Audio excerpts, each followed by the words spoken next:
Good morning student. आज हम लोग पढ़ेंगे कृतिका का पहला चैप्टर माता का अंचल, जो कि शिव पूजन सहाय द्वारा लिखा गया है।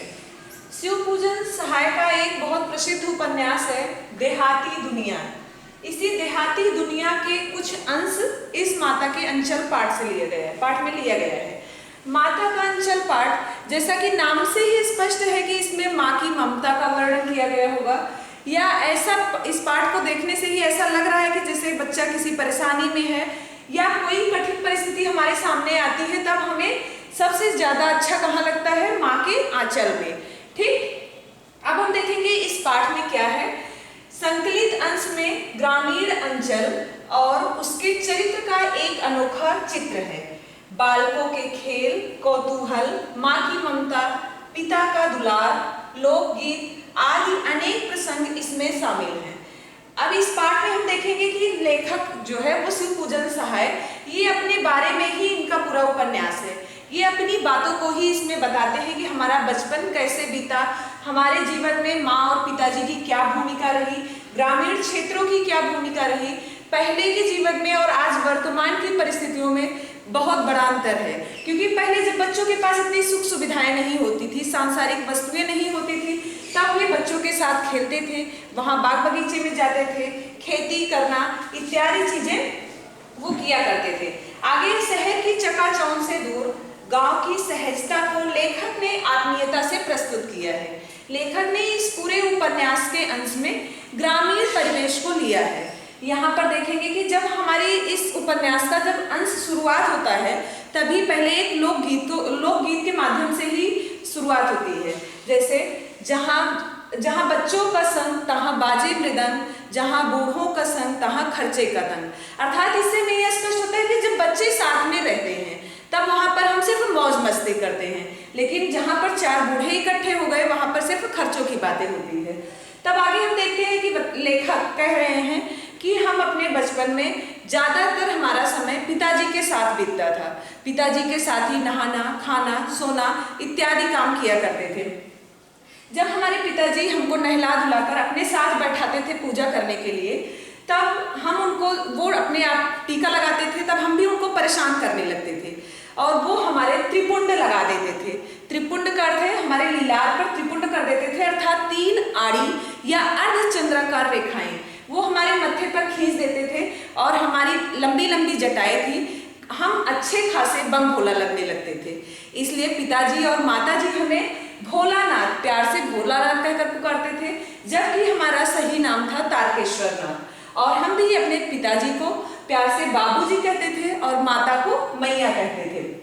पूजा करते समय जब हमारे पिताजी पूजा करते रहते थे, तब हम उनके बगल में आईना लेकर के बैठ जाते थे और अपने जो हमारे मस्तक पर रेखाएं खींच देते थे उसी को हम देखते रहते थे। और जब पिताजी मेरी तरफ देखते तब हम शर्मा करके आईने को नीचे रख देते थे। उसके बाद पूजा करने के बाद फिर हमारे पिताजी 1000 बार राम राम लिखते थे और उसे रामनामा बही में लिख करके रख देते थे। पूजा करने की जो पोथी होती थी उसी के साथ वो लपेट कर रख दी जाती थी। उसके बाद फिर 500 छोटी छोटी पुड़िया बनाते थे, छोटे छोटे टुकड़े लेते थे कागज के, उसमें भी राम राम लिखते थे।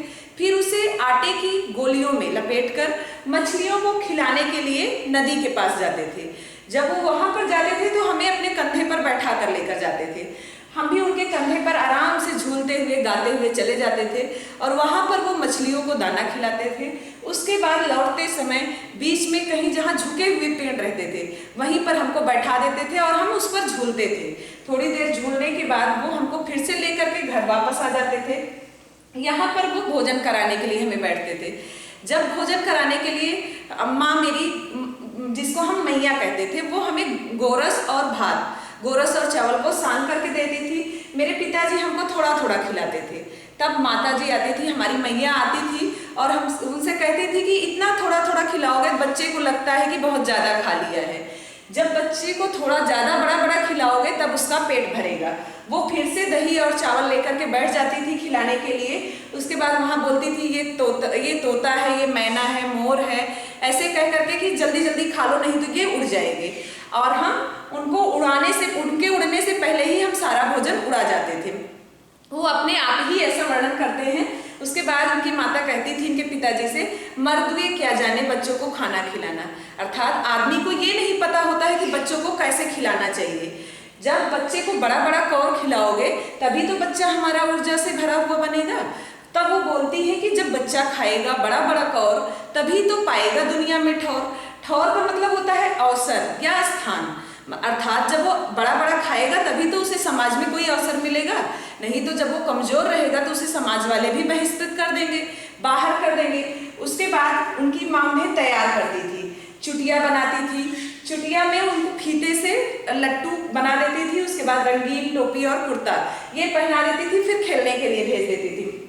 ये जैसे ही बच्चों को पाते थे, जब इनकी माँ इनके सिर पर तेल लगाती थी तो खूब चिल्लाते थे। उसके बाद जैसे ही तैयार होकर के बाहर निकलते, बच्चों को पा जाते तो सारा दुख भूल जाते, सब कुछ भूल जाते थे। वहां पर जाकर के ये बच्चों के साथ खेलना शुरू कर देते थे। ऐसे ही एक बार ये बाग में बच्चों के साथ बाग में गए तो वहां पर एक बुढ़वा था जिसका नाम था मूसन तिवारी, और इनके जो मित्रों की मंडली थी उसी में एक बहुत शैतान मित्र था इनका जिसका नाम था बैजू। वो बहुत परेशान करता था लोगों को। मूसन तिवारी को थोड़ा कम दिखाई देता था, तब उनको खूब परेशान करना शुरू किया और कहने लगे कि बुढ़वा बेईमान मांगे करेला का चोखा। तब वहां पर वो खूब परेशान हो गए और इन लोगों को दौड़ा लिए, ले जा करके इनके जो मास्टर साहब थे उनके पास ले गए और इनकी शिकायत कर दी। फिर इनके पिताजी को बुलाया गया, उन्होंने बहुत उनसे विनती की कि नहीं छोड़ दीजिए, अगली बार ऐसा नहीं होगा। वो वहां से छुड़ा करके लेकर के आते हैं। उसके बाद देखते हैं रास्ते में खूब चिड़िया खेतों में चुग रही होती हैं। फिर ये सारी बातें वहां से भूल जाते हैं।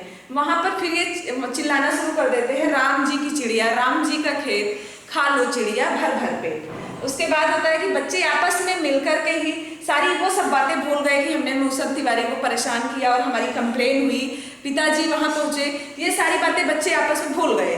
फिर से खेलना शुरू कर दिया और ये सब बच्चों का खेल होता था कि नाटक खूब करते थे, ज्योनार बनाते थे। ज्योनार का अर्थ होता है दावत देना, पत्तों की पूड़ी कचौड़ियाँ और गीली मिट्टी की जलेबी इत्यादि चीजें ये लोग बना करके खेलते थे।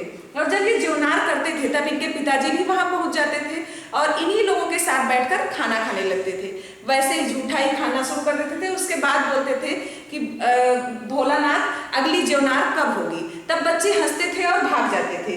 खेती करते थे बच्चे खूब अच्छे से, और उसके बाद फिर जब देखते अपने पिताजी आ गए हैं तब ये भाग जाते थे। फिर ऐसे ही हुआ कि बच्चे खेलने एक बार बाहर गए, वहां पर खूब बारिश हो रही थी और चूहा था वहां पर, आंधी आ रही थी खूब तेज, चूहे का बिल था। तो ये इनको लगा कि ये चूहे का बिल है। एक बिल देखे ये लोग तो बोले चूहे का बिल है, और इसमें जैसे छोटे बच्चे शैतानी करते हैं वैसे कौतूहल बस ये बच्चे आपस में शैतानी करना शुरू कर दिए और उसमें पानी डालना शुरू कर दिए। इन्हें लगा कि शायद एक चूहे का बिल होगा, अभी इसमें से चूहा निकलेगा, और उसमें से सांप निकल आया। तब बच्चे आपस में गिरते पड़ते हुए भागना शुरू कर दिए कि कहाँ जाएं, और सांप उन बच्चों को दौड़ा लिया। सब बच्चे भागते हुए घर आए और ये भोलानाथ भी अपने घर भागते हुए आए। देखे तो बाहर पिताजी बैठे हुए थे। पिताजी ने पूछा क्या हुआ भोलानाथ, क्या हुआ, लेकिन ये रोते हुए खूब सिसकते हुए जाके माँ की गोदी में बैठ गए। इनकी माँ जी चावल अमनिया कर रहे थे। अमनिया का अर्थ होता है साफ करना। वो चावल साफ कर रही थी और ये रोते हुए सिसकते हुए बिल्कुल माँ के आंचल में जाकर के बैठ गए। पूछ रही कि क्या हुआ भोलानाथ, बताओ तो सही क्या हो गया। लेकिन ये कुछ भी नहीं बोल पा रहे, बस सी सी सी ऐसे आवाज निकाल रहे थे बस। थोड़ी देर के बाद जब ये शांत हुए तब इन्होंने अपनी पूरी बातें बताई। उसके बाद इनके पिताजी को ऐसा लगा कि बताइए ज्यादातर समय हमारे साथ गुजारता है, उसके बाद भी जब आज इसको तकलीफ हुई, थोड़ा सा दुख हुआ, तो इसको जाकर के सुकून माँ के अंचल में मिला। इस कहानी के माध्यम से, इस उपन्यास के माध्यम से हमने देखा कि यदि हमारे सामने जब भी कोई कठिन परिस्थिति होती है तब हमें कहीं पर कुछ भी अच्छा नहीं लगता, हमें सिर्फ माँ की गोदी याद आती है, माँ का अंचल याद आता है।